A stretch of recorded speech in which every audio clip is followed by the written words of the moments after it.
घरच्या लोकांचे ग्रामीण भागातील असल्यामुळे मानसिकता असले की घरी पहिलं काम केलं पाहिजे, त्याच्यानंतर तू बाबा बाळाला बघ. सगळेजण म्हणायचे की हा जन्मताच मोगबधीर आहे, कर्णबधीर आहे, तर तू बोलून बोलून त्याला कसं तू बोलायला शिकवणार आहे. आरसीनला मूकबधीर शाळेत घातलं तिचं नाव. खूप वाईट वाटायचं. त्या शाळेत सगळे इशारे करायचे ना, एकमेकाला हातवारे करायचे. भाषाच नव्हती तिथं, सगळे मुके. मुखी मुलगी आणि मुखा प्राणी दोन्ही एकसारखेच आहेत. जगातल्या एकूण मुक्या व्यक्तींपैकी बहुतेक व्यक्ती या कर्णबधीर असतात. कर्णबधीर मुलांसाठी मूकबधीर शाळांची निर्मिती झाली. मात्र या कर्णबधीर मुलांना बेरा टेस्ट, कर्णयंत्र व स्पीच थेरपीच्या सहाय्याने बोलतं करता येतं व ही मुलं नॉर्मल शाळांमध्येही जाऊ शकतात. हा पर्याय दिलाय सोलापूर जिल्ह्यातल्या शेटफळ येथील व्हॉइस ऑफ व्हॉइसलेस या संस्थेनं.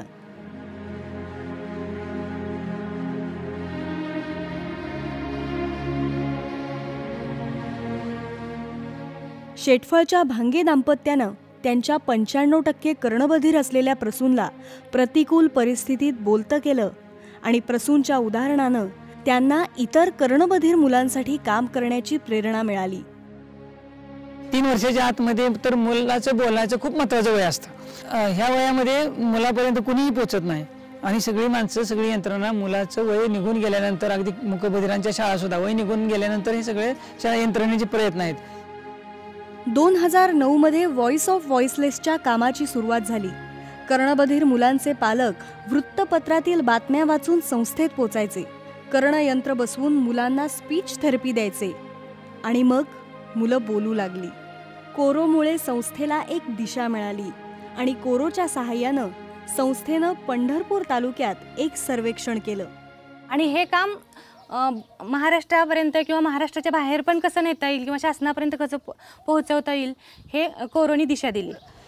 पंढरपूर तालुक्यामध्ये आमच्या पालकांनी मुक्याबहिऱ्या मुलांच्या आईवडिलांशी बोलून सर्वे केला. त्याच्यामध्ये असे लक्षात आले की फक्त वयाच्या 3 वर्षाच्या आतमध्ये एकही पालक शासनापर्यंत गेला नाही की आमचं मूल बहिरा आहे आणि ते मुक आहे म्हणून. तर जिल्हा परिषदेमध्ये ह्या मुलांवरती काम करणारी एकही यंत्रणा अशी पूर्णपणे काम करणार नाही. जिल्ह्यातली कर्णबधीर मुलं शोधण्यासाठी संस्थेनं ताटवाटी चाचणीची संकल्पना जिल्हा प्रशासनासमोर मांडली. ताटवाटी चाचणी म्हणजे काय, तर मुलाला ऐकू येते का नाही हे 1 वर्षाच्या आतमध्ये अंगणवाडीच्या कार्यकर्तीनं घरोघरी जाऊन शोधायचं.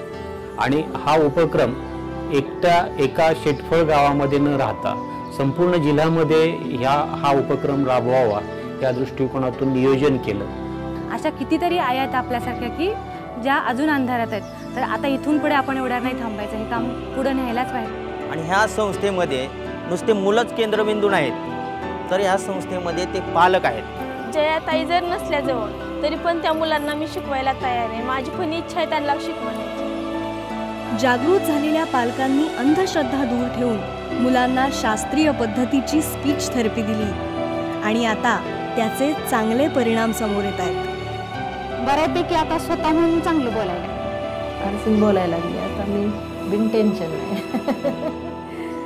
आम्हाला उत्साह वाटून यायला लागलाय म्हणून आपण बोललं की मागं बोलते ना लगेच. आता मुलगी थोडं थोडं बोलू लागली. आता ही प्रोसेस जी आहे ती खूप स्लोली आहे पण ह्याच्यामध्ये रिझल्ट आहे. मी नवीन कपडे घातले. कपडे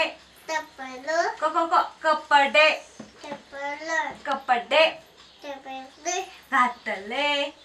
पप्पा, काका, नाना, आई, काकी, अंज.